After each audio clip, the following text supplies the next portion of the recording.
विज्ञान क्लासेज में आपका फिर से स्वागत है। आज हम पढ़ रहे हैं सरल रेखा में गति का पार्ट नंबर 2। उसमें क्या है कि जो पहले वाला पार्ट था उसमें हमने औसत चाल, औसत वेग, चाल और ध्रुवीय विस्थापन के अंदर अंतर को अच्छे से समझा था। अगर आपने वो वीडियो नहीं देखा है तो आप पहले जाके वो वीडियो देखें, आपको आई बटन पे मिल जाएगा।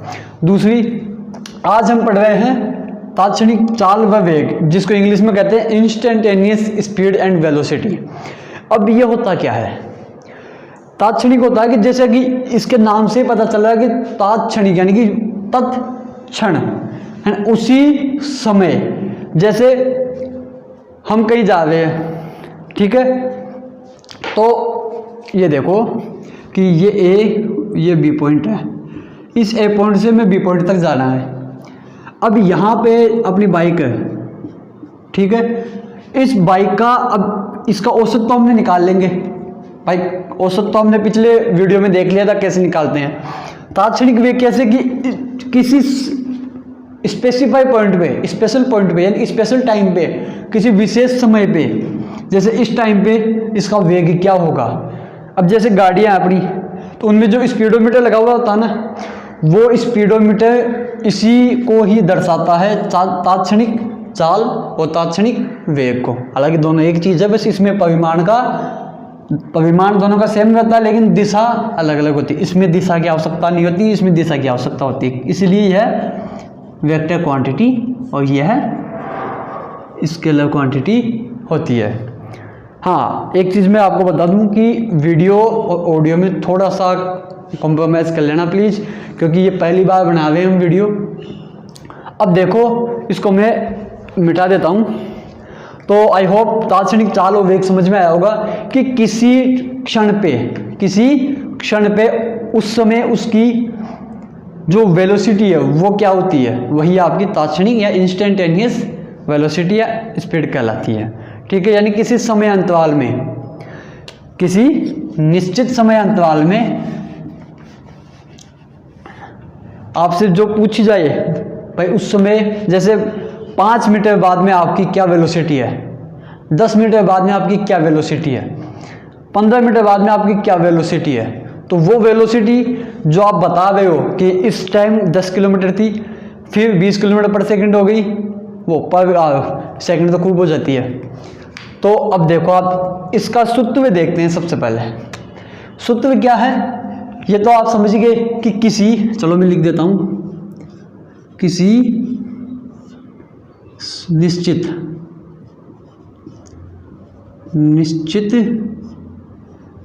समयांतराल पर वेग या चाल आपकी तात्क्षणिक चाल कहलाती है। यानी कोई पूछे आपको, कोई एग्जैक्ट पॉइंट दे दे कि भाई इस पॉइंट पे बता कि क्या वेलोसिटी हो गई, इस पॉइंट पे बता कि क्या वेलोसिटी होती है, तो वो आपकी इंस्टेंटेनियस। इसकी स्पेलिंग देखो,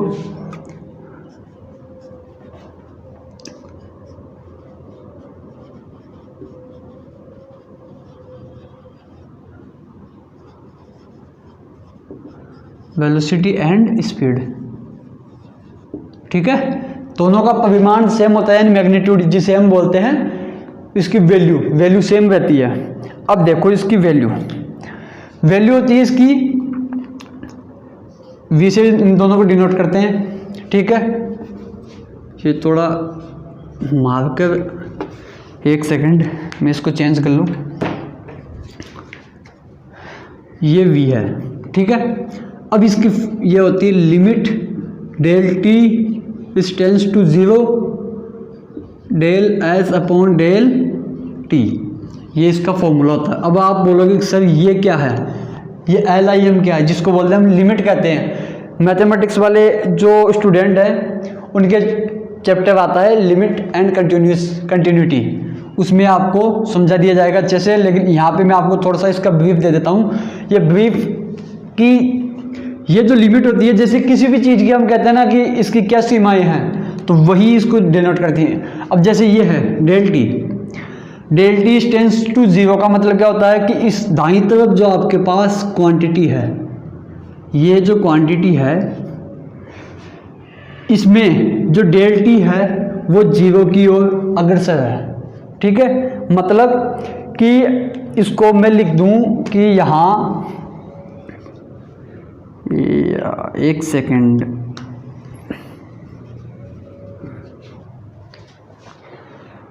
यहाँ अब देखो इसको मैं डिफाइन करते हैं, इसको लैंग्वेज में लिखते हैं। कैसे लिखेंगे, देखो कि यहाँ limit del T tends to 0 का अभिप्राय है, अभिप्राय मीन्स मतलब का मतलब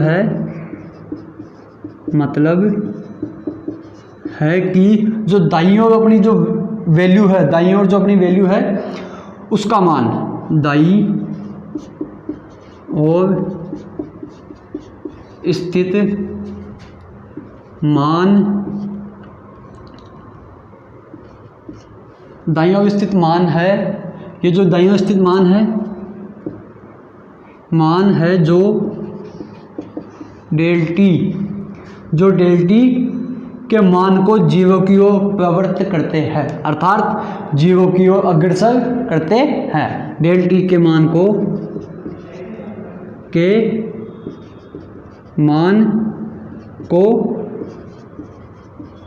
प्रवृत्त करते हैं। ठीक है, अब इसमें आपको ना करना कुछ नहीं है, हालांकि इसका ग्राफीय निरूपण भी होता है। अब जैसे मान लिया कि ये अपना कोई ग्राफ है, ठीक है, ये एक्स एक्सिस, ये वाई हो गया।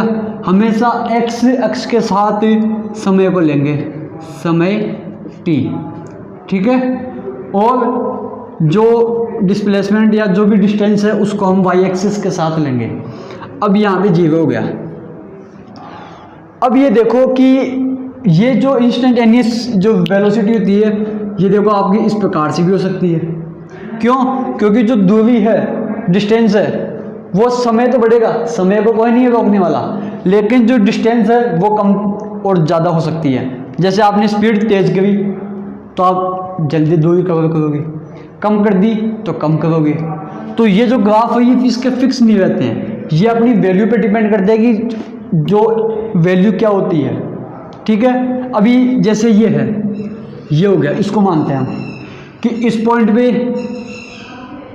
ये थी वैल्यू, यहाँ पे थोड़ी बढ़ गई।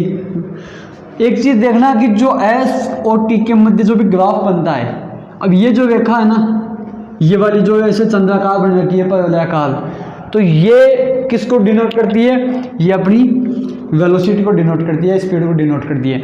जैसे एस और टी किस सूत्र में आते हैं? इसमें आते हैं, वेलोसिटी में, तो यह वेलोसिटी को डिनोट करेगी।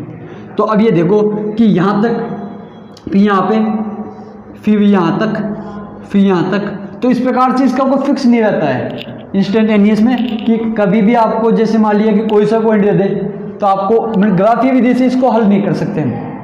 अब जैसे ये है del S upon del T, इस del S upon del T, अब ये जो डेल एस है और डेल टी, इसकी जो वैल्यू है वो हम आगे देखते हैं, अगला जो हम टॉपिक पढ़ा रहा हूँ मैं उसमें देखेंगे इसकी वैल्यू को, इसको अच्छे से डिफाइन करेंगे।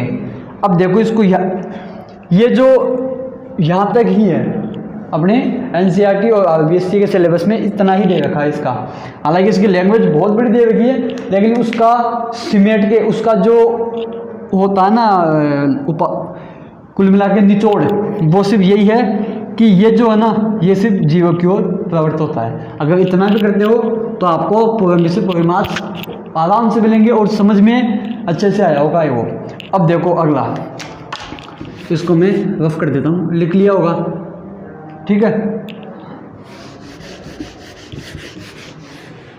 ये आपका, ये यहाँ से अब पढ़ते हैं एक समान गति, एक समान गति, एक समान गति, ठीक है। एक समान गति, जैसा कि इसके नाम से ही हमें मालूम चल रहा है कि एक समान गति मतलब एक समान गति, यानी एक अच्छी जो एक कांस्टेंट वेलोसिटी के साथ गाड़ी चल रही है, गाड़ी या कोई भी पिंड गति कर रहा है, तो वो होती है आपकी एक समान गति। अब देखो इसमें, इसको इंग्लिश में कहते हैं यूनिफॉर्म मोशन। इंग्लिश वाले देख लेना, uniform motion, UNIFORM, uniform motion कहते हैं इसे। अब ये जो है कि किसी निश्चित समय अंतराल में, किसी निश्चित टाइम डिफरेंस या समय अंतराल में कितनी बार विस्थापित होती है। जैसे कि 2 सेकंड में वह 4 मीटर विस्थापित हुई है, 4 मीटर चली, तो अगले 2 सेकंड में फिर वह 8 चली। तो ये जो इनमें डिफरेंस है ना, वो सेम रहना चाहिए, समान रहना चाहिए। जैसे ये तो चलेगा ही नहीं ना अभी। जैसे मान लिया कि पहले ये लिख लेते हैं कि निश्चित समय अंतराल में, निश्चित समय अंतराल में तय की गई दूरी एक समान गति कहलाती है। अब हो गया। अब देखो इसको माना कि जैसे मान लिया S और T और S इस प्रकार से मानते हैं। इसको ग्राफ से समझेंगे तो माना कि T बराबर 0 सेकंड थी, अपने पास डिस्टेंस कितनी हुई, 0 हो गई। T बराबर 2 सेकंड थी, डिस्टेंस माना 4 सेकंड हो गई। T बराबर 3 सेकंड पे डिस्टेंस कितनी हो गई, 6 सेकंड हो गई। T बराबर 4 सेकंड डिस्टेंस हो गई 8 मीटर। ठीक है। अब देखो इन दोनों में डिफरेंस कितना है, कितना है, 1। इन दोनों में कितना है, 1। इन दोनों में कितना है, 2 का। इन दोनों में 2 का। मतलब ये समय अंतराल समान है इनका, और ये जो दूरी है और ये जो इसकी डिस्टेंस है उसमें डिफरेंस भी सेम ही है ना। तो ये दो सेम, ये एक सेम, अर्थात समान समय अंतराल यानी टाइम डिफरेंस में सेम डिस्टेंस कवर करते हैं, वो आपकी यूनिफॉर्म मोशन कहलाती है। अब जैसे इसी को आप ग्राफ में करते हैं अपन, ये यहाँ पे अपन ग्राफ बनाते हैं। ये अपना पीक पॉइंट 0, एक्स एक्सिस ये x है और ये y है। इसी के साथ ये t लेते हैं x के साथ, और इसके साथ हम लेते हैं s या x, किसी से भी d से भी डिनोट कर दिया, d फॉर डिस्प्लेसमेंट। इसको इस साइड कर दूं। अब देखो समय 0, टाइम 0 और डिस्टेंस भी 0। ठीक है। अब इसका पैमाना देखते हैं कि टाइम हमने कैसे लिया है, 1 2 3 4 5 6 7। ठीक है। 1 2 3 4 5 6 7, इसमें 2 का है, 2 4 6 8 10, 8 तक ही काफ़ी है।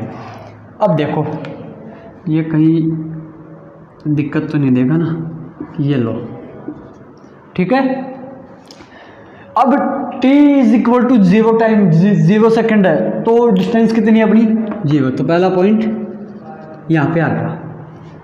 अब t बराबर 2 सेकेंड है, 2 देखी यहाँ पे देखी हमने। फिर जो अपनी डिस्टेंस है वो कितनी हो गई, 4 है, ये 4 हो गई। अब यहाँ से एक एक रेखा गुजारते हैं, इससे ये रेखा मैंने गुजार दी और इससे ये मैंने ये गुजार दिया। अब जहाँ पे ये इंटरसेक्ट कर रही है, काट रही है, तो वहाँ पे हम एक पॉइंट बना देते हैं। ये लो, हमने एक पॉइंट डिनोट कर दिया।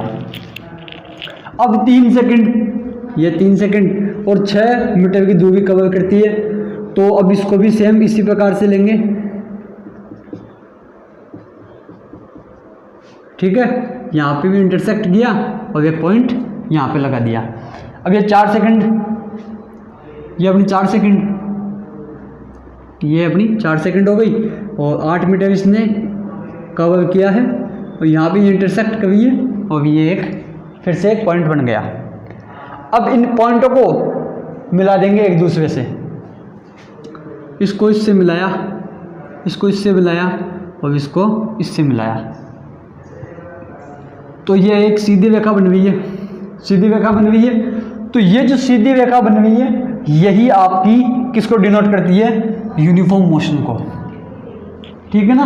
अगर कोई भी किसी भी ग्राफ में अगर एक सीधी रेखा चलती है तो उससे आप समझ जाना कि ये एक यूनिफॉर्म मोशन है।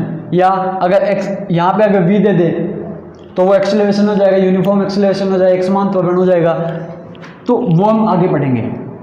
तो ये जो s है और ये t है, s व t के मध्य बनने वाला ग्राफ जो v होता है, जो v मतलब ये एक सीधी रेखा में जा रहा है, मतलब एक सीधी गति कर रहा है, अर्थात एक समान गति कर रहा है। कहीं पे ऐसा नहीं, अब जैसे यहाँ से मैं गया 10 किलोमीटर के लिए, मैंने सिर्फ 30 की स्पीड से गाड़ी चलाई है, ना कम किया 29 किया ना 31 किया, जो 30 पे चला रहा हूँ वो कंटिन्यू यहाँ से लेके अंतिम पॉइंट तक, लास्ट पॉइंट तक मैं इसको 30 तक ही चला रहा हूँ। तो वो जो 30 है वो 30 है ना, वो आपकी एक समान गति होती है, मतलब कि मैं पूरे समय 30 की गति से ही चला हूँ, ठीक है।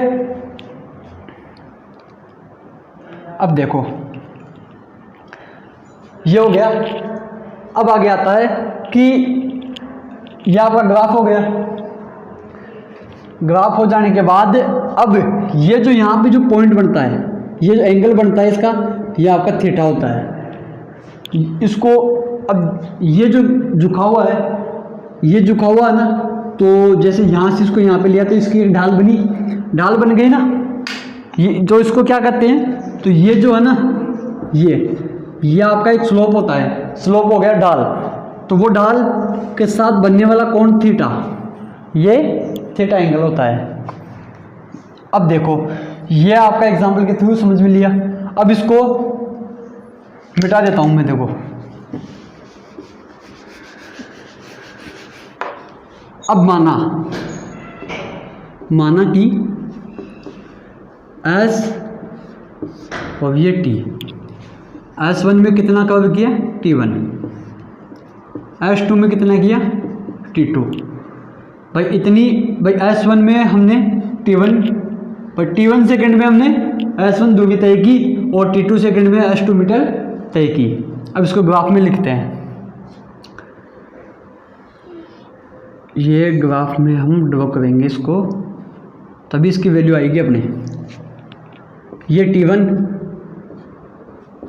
ये T2, इसी के साथ S1 S2, T इसी के साथ आएगा और S इसी के साथ आएगा, क्योंकि जो T होता है ना समय, वो X एक्सिस के साथ ही आएगा, ये Y है।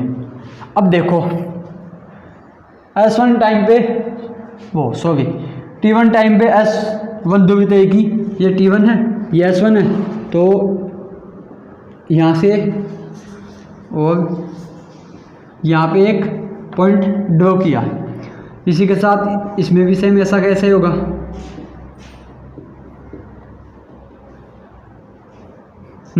हो गया। अब इन दोनों पॉइंटों को एक दूसरे से मिलाते हैं। तिरछा हो गया क्या, चलो दोबारा से कर देंगे। पहले मैं इन दोनों को मिला दूं, फिर इन दोनों को मिलाता हूँ, हो गया। इसको आगे तक ले जाता हूँ मैं, ठीक है। यहाँ पे इंटरसेक्ट हुई थी। अब देखो ये थीटा कौन था, 10वीं क्लास में और 9वीं क्लास में पिछली कक्षाओं में आपने पढ़ा होगा कि अगर ये थीटा है तो ये भी थीटा होगा, ये आपका ये भी थीटा एंगल हो गया। अब देखो इसको पॉइंट दे देता हूँ A, ये अपना B और ये T2 हो ही गया, ठीक है। यहाँ इस पॉइंट को दे देता हूँ मैं T, बस हो गया। और तो बचा कुछ, हाँ इसको P देता हूँ मैं। अब देखो तो तो क्या आपने इस चीज़ को गौर किया कि ये क्या बन रहा है अपना, एक समकोण त्रिभुज बन रहा है, राइट एंगल ट्रायंगल बन रहा है, ठीक है। तो हमेशा जब भी अपन स्लोप ज्ञात करते हैं, स्लोप है किस डिग्री पे स्लोप है, तो उसमें हम एक क्वांटिटी का यूज करेंगे, वो है tan theta. Always we can use only tan theta, we should be used tan theta. अब यहाँ से मैंने टेन थीटा ले लिया। अब 10वीं क्लास में पढ़ा होगा लाल कक्का वाला वो जो मेथड, लाल बटा कक्का, साइन कोस और टेन। तो टेन में क्या हुआ, ये साइन हो गया, ये कोस और ये टेन, लंब बटा आधार। तो लंब बटा आधार, लंब क्या है ए बी, भाई थीटा के साथ जो होता है उसके थीटा के सामने वाला क्या होता है आपका कर्ण होता है ना, तो ये हो गया आपका परपेंडिकुलर और ये हो गया आपका बेस। और इंग्लिश वाले कई बच्चे ऐसे भी पढ़े होंगे, पंडित बद्री प्रसाद हर बोले, यानी कि perpendicular upon hypotenuse, base upon hypotenuse और परपेंडिकुलर अपॉन बेस, ऐसा भी पढ़े होंगे। कई लोग, कई जो गवर्नमेंट स्कूल के या कई जैसे गांव में है वो लाल बटा कक्का से भी पढ़े होंगे। तो इन दोनों में मतलब सेम है, जैसे परपेंडिकुलर अपॉन बेस यानी कि लंब बटा आधार। तो ये जो लंब है ए बी इसका लंब हो गया और आधार क्या है इसका पी बी, ये टेन थीटा हो गया, ठीक है।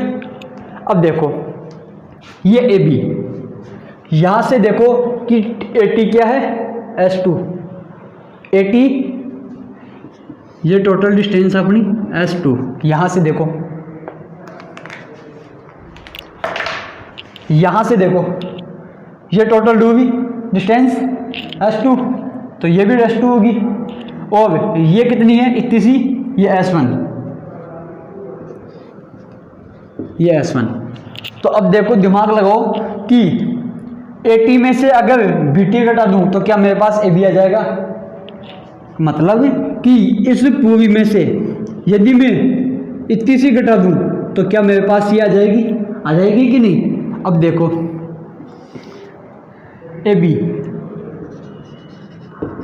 कैसे निकालूं मैं कि AT में से मैं BT घटा दूं तो मेरे पास AB आ गई। अभी AT क्या है S2 माइनस S1, जो BT है अपनी क्या है BT S1, और ये हो गई आपकी AT हो गई S2। तो अपने पास AB क्या हुआ S2 माइनस S1, ओके। अब निकालना अपन को PB, ये है अपना PB। सेम वही प्रोसेस इसमें होगा कि OT, ये OT है अपना, तो यहाँ से लेके यहाँ तक टाइम कितना है T2, और यहाँ से लेके यहाँ तक कितना है T1 टाइम। तो अपन को अब ये निकालना है। अब ये कैसे निकालेंगे कि इस पूरे में से अगर इतना सा मैं काट के अलग कर दूं तो अपने पास ये बच गया कि नहीं। तो PB हो गया अपना T2 माइनस T1, या पहले ये देख लो कि OT माइनस OT2, ये T2 है ना, OT2 माइनस OT1, तो ये OT टोटल OT2 कितना हो गया T2 माइनस T1, ये हो गया आपका PB। AB की वैल्यू आ गई और PB की वैल्यू भी आ गई, यहाँ तक कोई दिक्कत नहीं होनी चाहिए। अभी ये X नहीं है, ये ध्यान रखना, ये T1 है, T1 ये लो, ठीक है। मैं हट जाता हूँ इसको, या तो स्क्रीनशॉट ले लो या इसके नोट्स बना लो तो सबसे बेस्ट रहेगा, ठीक है। मैं इसको रफ कर देता हूँ अब।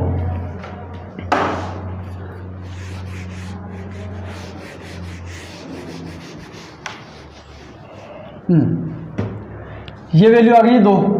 अब इन दोनों वैल्यू को इसकी जगह रख देंगे, AB की जगह और PB की जगह। तो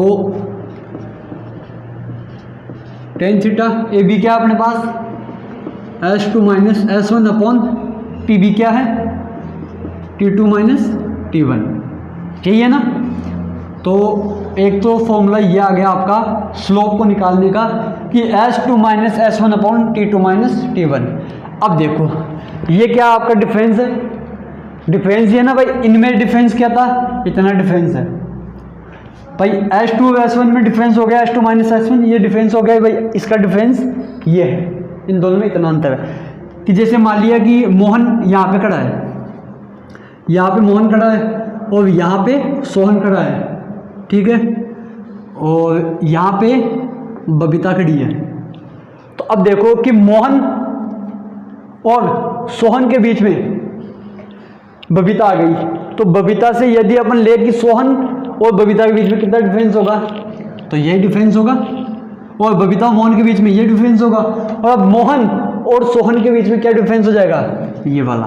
सेम वही कहानी इसमें है कि इन दोनों में डिफरेंस कितना है, ये वाला। क्यों, क्योंकि ये कट जाएगा, अपन को चाहिए ये। अब हम अपन को इसमें इन दोनों की दूरी चाहिए थी, बबीता और सोहन की, तो हमने बबीता और मोहन की दूरी को हटा दिया, ठीक है। तो ये डिफरेंस हो गया, ये टाइम डिफरेंस हो गया, और ये डिस्टेंस डिफरेंस हो गया।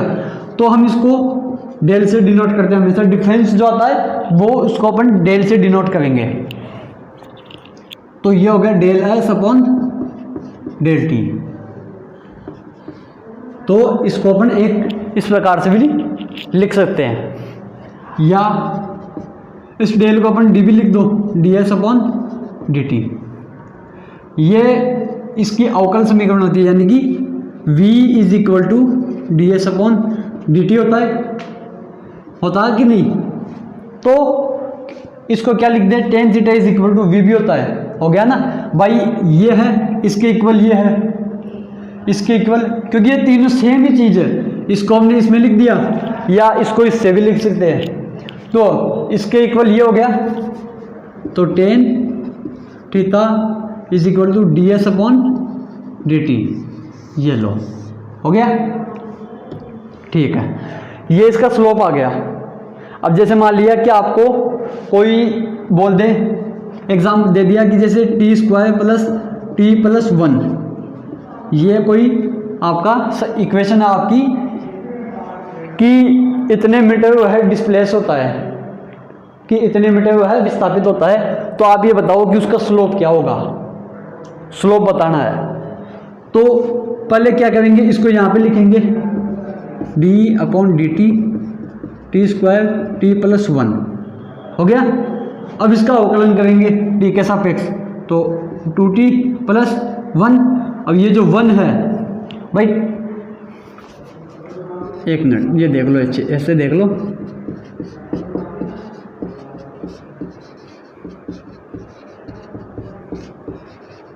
ये है, इसको खोल दिया और इसका परिवार को अलग अलग रख दिया हमने। अब ये जो है मैंने अवकलन वाले वीडियो में बताया था कि यदि x की पावर n हो तो n x, यदि x की पावर n हो तो n x n माइनस 1 हो जाता है, ये जो पावर में है, ठीक है। तो इसकी पावर 2 है तो ये 2 आगे आ जाएगा, t और 2 में से एक गया, तब क्या बचा अपना 2t। तो इसका क्या हो जाएगा अवकलन, इसका 2t हो गया। अब ये है किसी क्वांटिटी का किसी क्वांटिटी के साथ, यानी उसी का उसी के साथ अगर अवकलन करें तो वह वैल्यू 1 हो जाती है, ये 1 हो गई। मैंने अवकलन वाले वीडियो में अच्छे से समझाया है। और अगर किसी कांस्टेंट वैल्यू का अवकलन करते हैं तो वह 0 हो जाती है, तो ये 0 हो गया।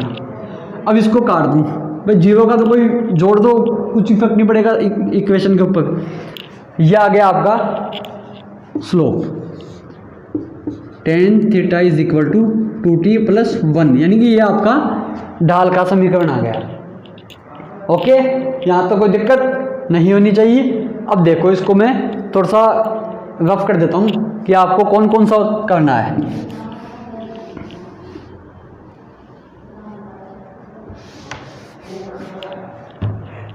ये कर लिया था, इसके बाद में आपको ये करना है, इसको भी हटा देते हैं। ये करने के बाद में आपको ये करना है और फिर ये लिख देना है। अब यहाँ तक हो गया अच्छे से। इसको या तो स्क्रीनशॉट ले लो या इसको उतार लो। अब देखो इसको मैं यहाँ से रफ कर देता हूँ।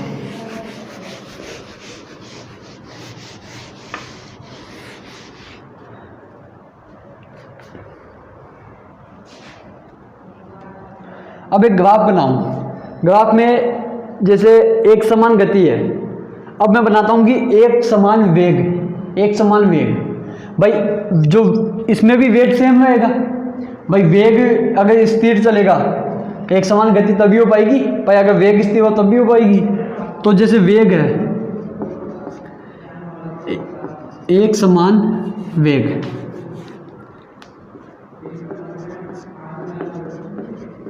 एक समान वेग, इसमें क्या होता है कि जो वेलोसिटी होती है वो कांस्टेंट रहती है, वो नियत रहती है, और समय वो तो कभी कांस्टेंट रहता ही नहीं है, वो तो चलता रहेगा अपना, बढ़ता रहेगा। तो एक ग्राफ बनाया मैंने इस प्रकार से। अब कोई से भी पॉइंट पे ले लो आप, जैसे मैंने इस पॉइंट पे ले लिया, वेलोसिटी ये अपनी एकदम स्थिर है, कांस्टेंट है, ये ना कम होगी ना ज़्यादा होगी। लेकिन समय t1 t2 t3 t4 time बदल रहा है, टाइम बढ़ रहा है। ये t हो गया इस तरफ और ये x या s वेलोसिटी होगी इस तरफ। अब देखो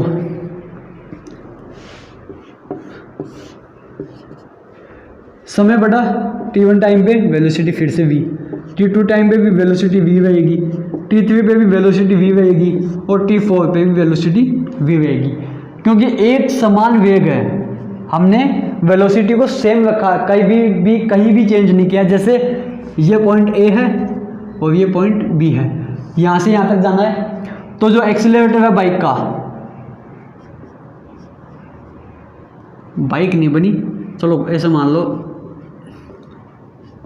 ये बाइक है, इस बाइक का एक्सीलरेटर एक जगह रखा आपने, ना इस तरफ ऐसे किया ना ऐसे किया।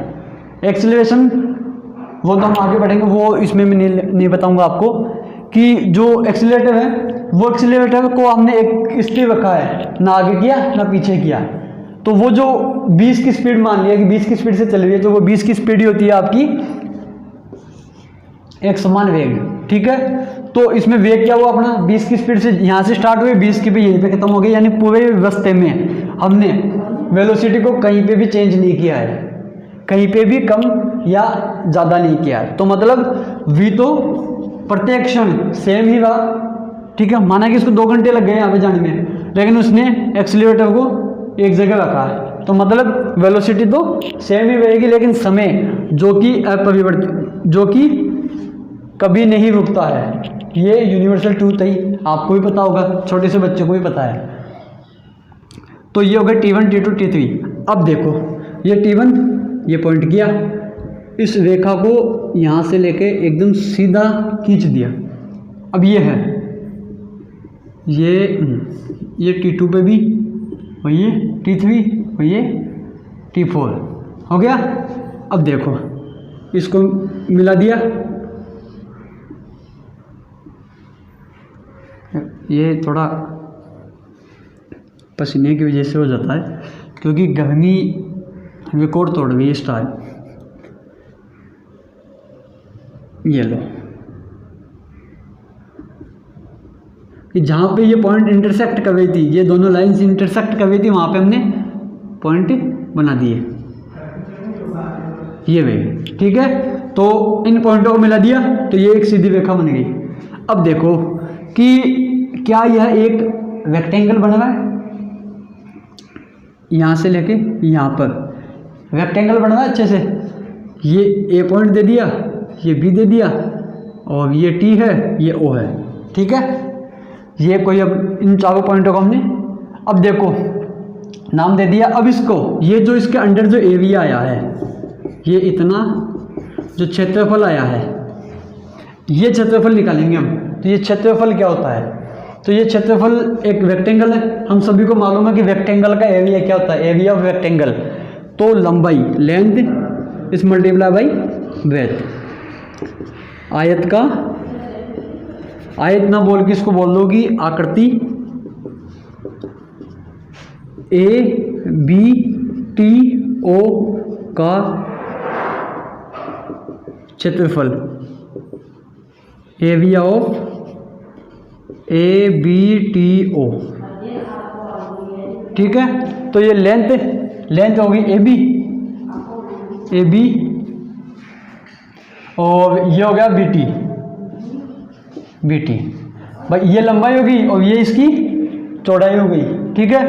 अब ये जो AB है, AB वो क्या हो गया आपका T, कि 0 से लेकर T4 तक टाइम है, मतलब कि यहाँ से ये टोटल कितना हो गया, T टाइम हो गया, T टाइम में हो गया ना ये।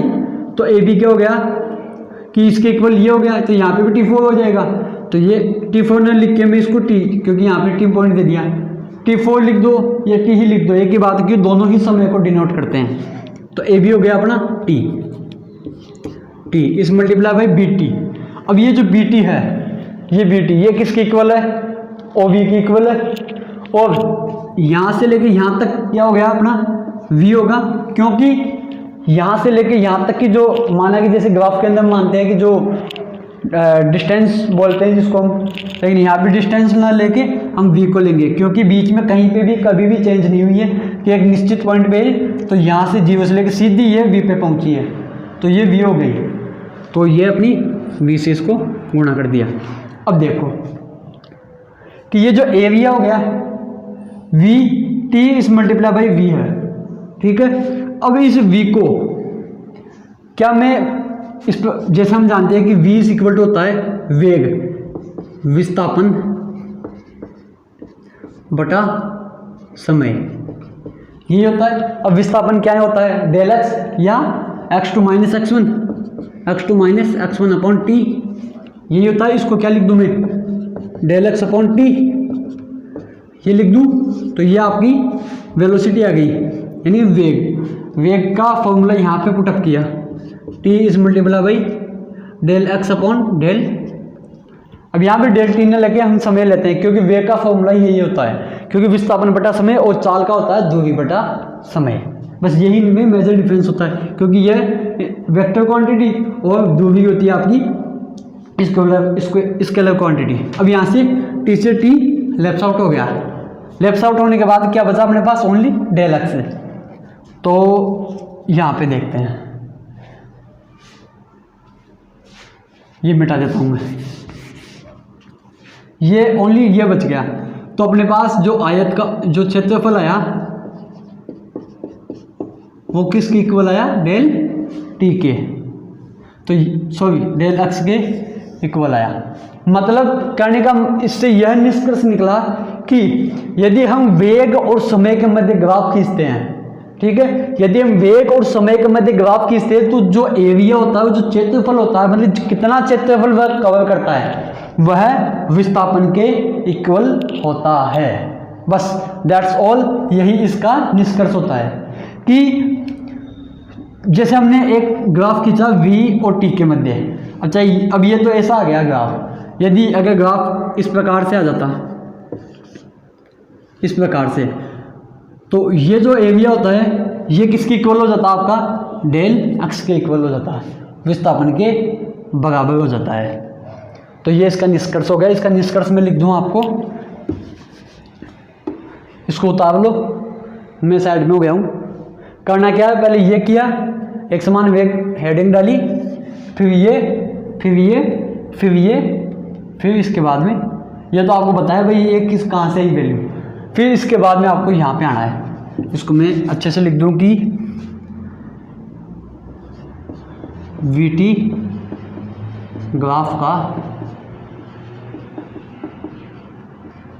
क्षेत्रफल is equal to del x, कि समय और वेग और समय के मध्य जो ग्राफ है उसका क्षेत्रफल आता है आपका डेल x। तो इसके साथ निष्कर्ष भी यही निकला। निष्कर्ष में हम क्या लिखेंगे कि यदि हम वेग और समय के मध्य ग्राफ खींचते हैं तो वह चली गई दूरी के या विस्थापन के समानुपाती समान होता है, यानी चली वह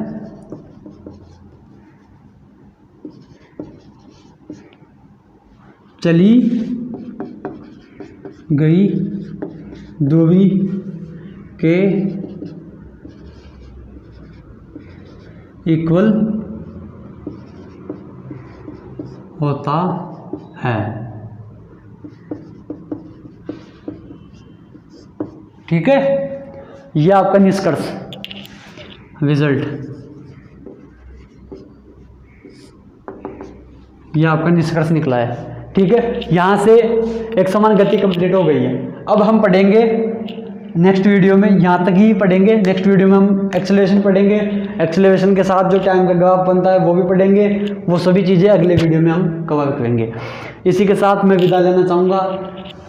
अगर आपको वीडियो अच्छा लगे तो लाइक, शेयर और सब्सक्राइब करना ना भूलें। और जो नए बच्चे हैं, जो नए हमारे चैनल से नए जुड़े हैं, तो वह सब्सक्राइब करें और वीडियो को शेयर भी कीजिए, ताकि आप जैसे अनेक बच्चे हैं या आपके दोस्त हैं जो इस वीडियो की जिन्हें अत्यंत आवश्यकता है, उन तक भी यह वीडियो पहुँचे। और ये कमेंट करके ये ज़रूर बताएं कि यह जो नया सेटअप किया है ये कैसा लगा आपको, ये वाला बेटर था या जो पिछले वाले वीडियो में जिस प्रकार से हम पीछे वीडियो पढ़ रहे हैं वो वाला बेटर है। ठीक है, इसी के साथ जय हिंद, जय भारत।